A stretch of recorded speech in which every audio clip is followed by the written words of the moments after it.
Salut les amis, j'espère que tout va bien pour vous. Donc on se retrouve aujourd'hui pour une nouvelle vidéo. Veuillez encore une fois m'excuser pour le retour de ma dernière vidéo qui est sortie du coup ce jeudi au lieu de dimanche dernier.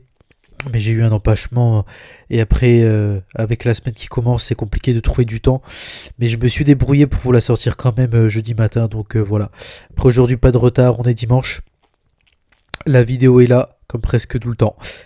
Et par contre, désolé, parce que là, je suis un petit peu malade, un peu enrhumé. Je pense que ça s'entend du nez.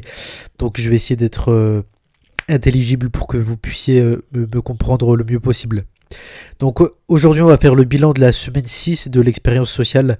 C'est donc la deuxième semaine de la phase 2 qui s'appelle l'initialisation et qui a commencé du coup avec la cinquième semaine. Car je rappelle pour les nouveaux qui arrivent et qui ne sont pas au courant que le programme du Raptor se divise en trois phases. La première, c'est la défragmentation qui dure 4 semaines et qui est terminée.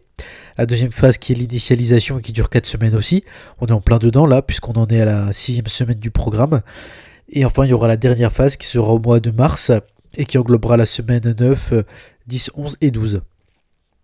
Donc voilà pour les rappels. Donc sans plus tarder, commençons avec cette semaine 6 qui s'intitule du coup La précision mène au succès. Cette semaine, nous allons mettre en place les outils et méthodes précises pour te mener au succès. Prépare-toi à rencontrer tes futurs meilleurs amis qui te feront enfin atteindre tes objectifs. Donc on commence avec le premier axe, les habitudes de vie qui visent à adopter une nouvelle méthode de travail et de productivité. En 1, le carnet de travail. Pour travailler, il faut d'abord savoir quoi faire. Des tas d'idées peuvent arriver durant une journée et ne pas les noter, c'est se condamner à les oublier. L'ennui n'est plus autorisé. Il y a les tâches à exécuter et les tâches exécutées. Voici la méthodologie pour tenir à jour ton carnet de travail à présent. 1. Achète un carnet journalier avec suffisamment d'espace pour écrire. 2. Tiens une liste de toutes les choses à faire aujourd'hui en te basant également sur ton calendrier Google. 3. Priorise les tâches les plus compliquées que tu feras en priorité ou les tâches immédiates dont tu peux d'ores et déjà te débarrasser. 4. Note tout ce qui te vient à l'esprit durant la journée et qui va venir s'ajouter à tes missions du jour. 5. Note éventuellement sur une page libre tout ce qu'il te reste à faire dans la semaine concernant un objectif particulier pour te libérer l'esprit et répartir tout ça sur les jours qui viennent. Et 6. Tiens un code de symbole pour définir l'état de la tâche, exécutée, en cours d'exécution ou non exécutée. 7. Reporte au lendemain toutes les tâches non exécutées en plus des nouvelles. 8. Rends ton carnet propre, lisible et organisé. 9. Ton carnet est en permanence visible et ouvert à la page du jour sur ton bureau. Ne le referme jamais, ne le change jamais de place. Et 10. Utilise un stylo rechargé et à la hauteur de tes moyens et ambitions. Donc pour moi c'est nouveau car jusqu'ici j'utilisais un carnet uniquement pour Zero to Hero qui est le programme de transformation physique du Raptor pour mes entraînements. Et j'utilise un calendrier informatique notamment Google et Apple Calendar, mais pas de carnet pour la vie quotidienne. Donc du coup maintenant j'ai un carnet journalier et dès que j'ai une idée qui me passe à l'esprit d'une chose que je dois faire, je le marque directement dedans pour me libérer l'esprit et accomplir ma tâche plus tard. Et concernant le code couleur, j'utilise une croix rouge pour les tâches non exécutées, un trait vert quand j'ai fait la tâche et une vague bleue quand la tâche est en cours d'exécution. Donc ça c'est aussi les trois codes couleurs qu'utilise le Raptor qu'il explique dans ses vidéos. Ça du coup plus le calendrier Google c'est vraiment redoutable parce que du coup je vois chaque jour que je coche les tâches que je me suis dit que j'allais faire en fait dans ma journée et c'est très satisfaisant. Je me prouve moi-même que je fais ce que j'ai dit que j'allais faire et que je peux compter sur moi. Bien sûr, je prends soin de mon carnet et mon stylo. C'est important d'avoir des outils de travail propres. Souvenez-vous des oiseaux du collège et au lycée qui avaient des trousses déchirées, des stylos qui bavaient, des gommes et des compas éclatés. Ces gars-là, souvent, ils avaient des notes, des moyennes éclatées. Donc prenez soin de vos outils et de votre environnement de travail. On l'a déjà dit, ça contribue beaucoup à votre réussite et votre productivité.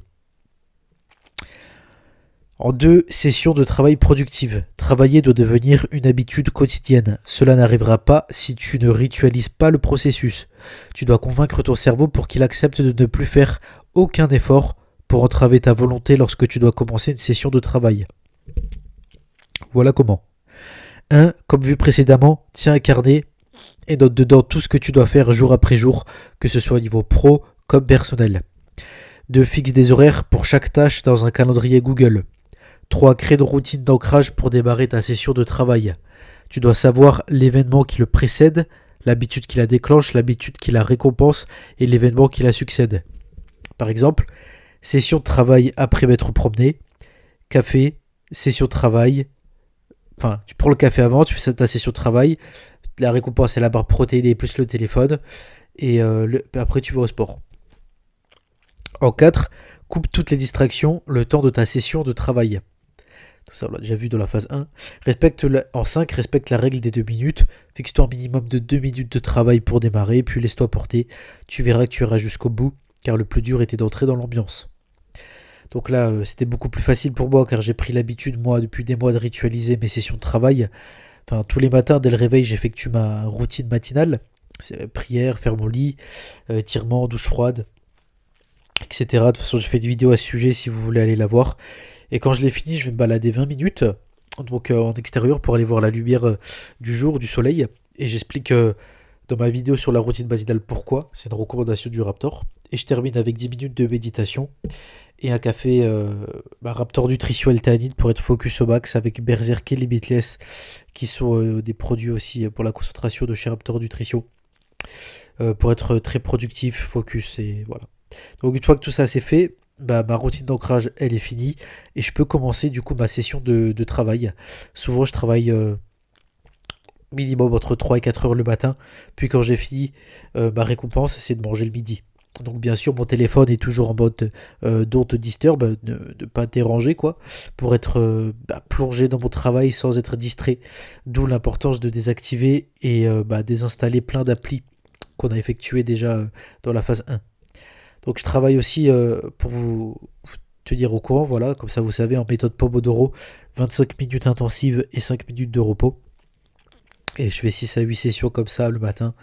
Et la seule chose que je ne fais pas complètement, c'est de fixer des horaires pour chacune des tâches dans mon calendrier Google, parce que je sais à quel moment je devrais les faire. Donc je n'ai pas besoin de mettre d'heures précises, quoi. Sauf bien sûr pour des rendez-vous, des tâches importantes qui me demandent d'être précis. Donc là, oui, je mets des horaires. Voilà pour le premier axe. On passe maintenant au deuxième qui est l'activité physique. Comment pour atteindre un objectif physique. Donc en 1, marche 8000 pas par jour. Donc là, on poursuit notre évolution progressive vers les 10 000 pas. Donc là, 1000 pas de plus que la semaine dernière, ça progresse lentement mais efficacement. Pour ma part, j'effectue toujours mes 10 000 pas par jour parce que j'en ai pris l'habitude depuis des mois en suivant le podcast 10 000 pas du Raptor. Et je suis d'ailleurs plus souvent à 12 000 qu'à 10 000. En 2, conserve une séance de 15 minutes de sport tous les jours, dimanche compris. Donc cette routine doit être maintenue pour te rappeler de ne pas te laisser aller aux excuses et à la flemme. Pareil, en plus de mes 3 séances de sport par semaine et de mes 10 000 pas quotidiens, en jour off, je fais mes 15 minutes de sport en Tabata, 35 secondes d'exercice et 25 secondes de repos, parce que pour moi c'est le mieux comme je suis boxeur. Mais après, bien sûr, vous adaptez en fonction de votre sport et de vos propres objectifs. Et en 3, carnet de sport. À partir d'aujourd'hui, il te faudra également tenir un carnet de sport. Il te permettra de suivre ton évolution et de te mettre dans les conditions mentales pour battre tes records séance après séance. Voilà comment tenir ton carnet de sport. Le carnet est vierge, simplement des lignes sur chaque page. Fixe-toi des objectifs physiques ou de performance dans les premières pages. Tu pourras les consulter dans quelques temps pour évaluer ton ambition de l'époque. Note la date de l'entraînement, note le type d'entraînement, EMOM, HIIT, sport, et note de gauche à droite l'exercice, poids utilisé, nombre de reps, temps de repos, nombre de cycles. Et tu consultes après ta précédente séance du même type pendant ta séance du jour pour jauger ce que tu pourras améliorer aujourd'hui. Donc pour moi, le carnet de sport, là, je l'utilisais déjà parce que je fais partie du programme Zero to Hero que j'ai acheté. Pour vous donner mon exemple à moi, je mets la date du jour de mon entraînement. Par exemple, aujourd'hui, on est le 16 février.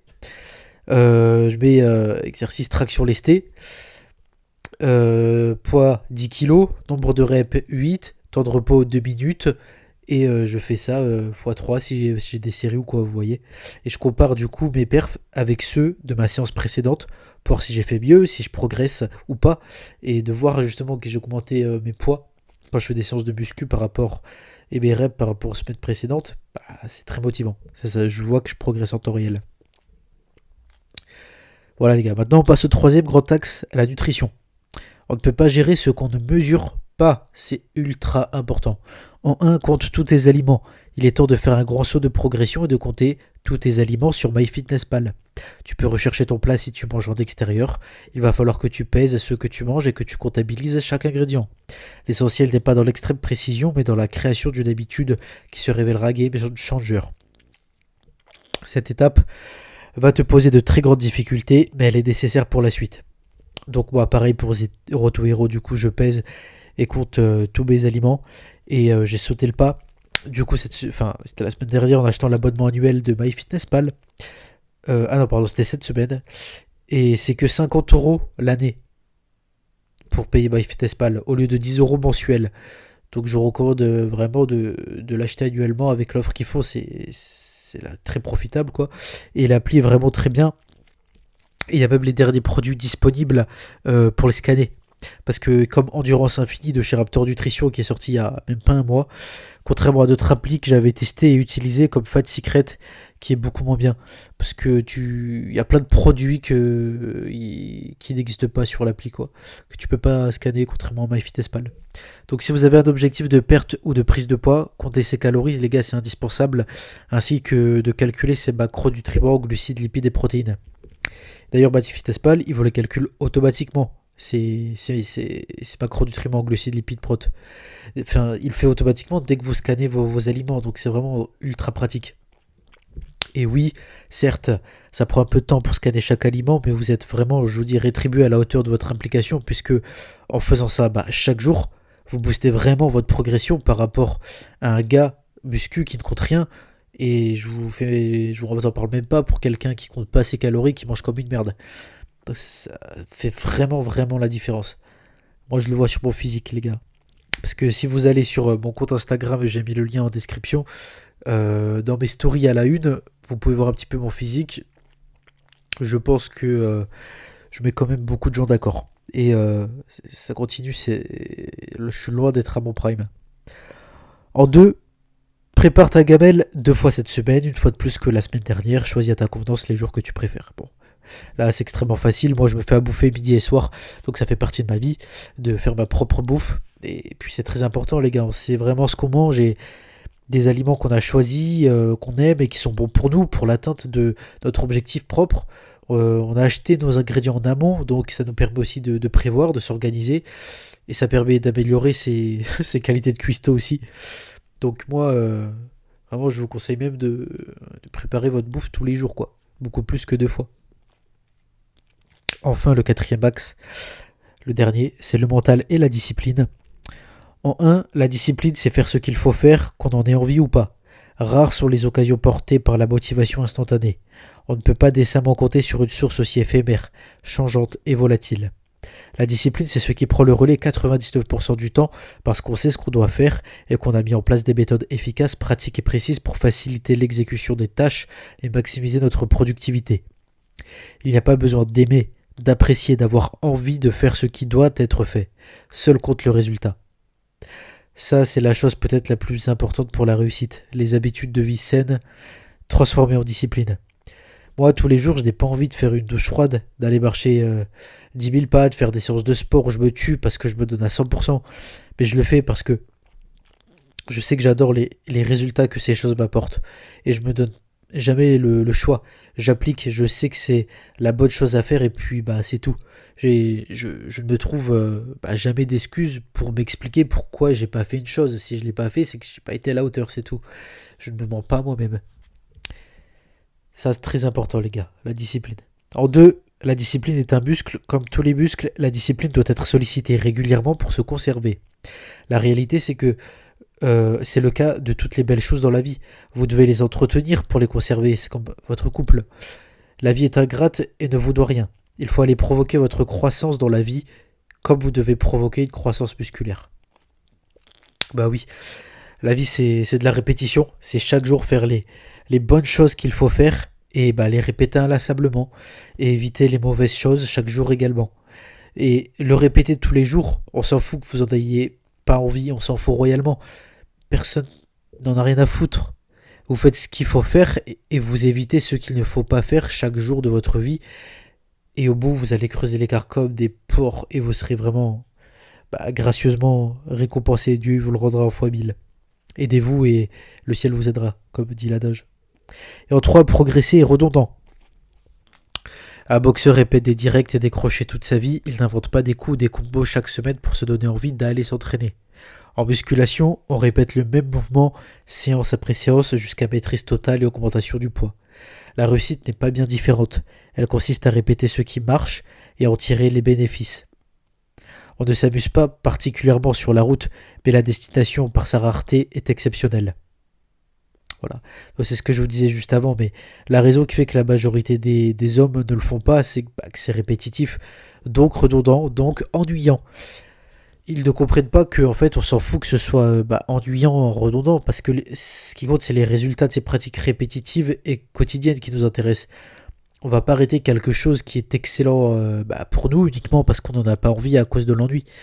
Donc faites très attention à cela. Analysez votre esprit et votre tendance à penser de cette manière car c'est très dangereux pour votre croissance personnelle. Contentez-vous de faire confiance vraiment au processus, répétez chaque jour les bonnes choses et never give up, hein, comme le dit le dicton américain. Voilà les gars pour cette semaine 6. Je vais maintenant du coup vous faire mon bilan de cette semaine et j'espère d'ailleurs que le vôtre est bon et que surtout vous en êtes fiers, que vous avez tenu bon. Alors mon nombre de points en moyenne c'est 81 000.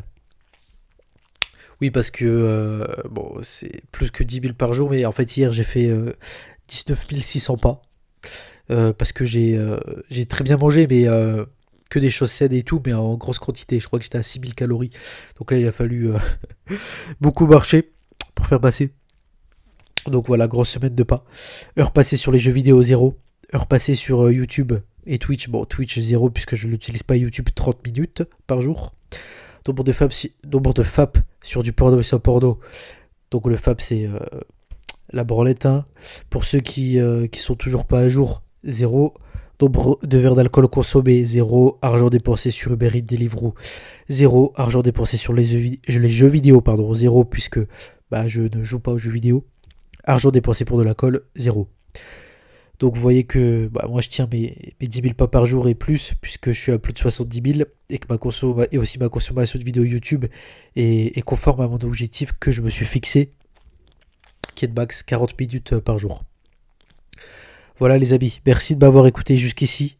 Force à vous pour la semaine prochaine, car mettre en place les changements de cette semaine quand on n'est pas habitué va s'avérer un peu compliqué.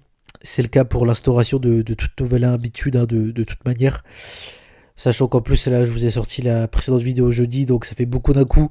Mais vraiment, il faut quand même que vous mettiez tout ça en place le mieux possible. Soyez forts.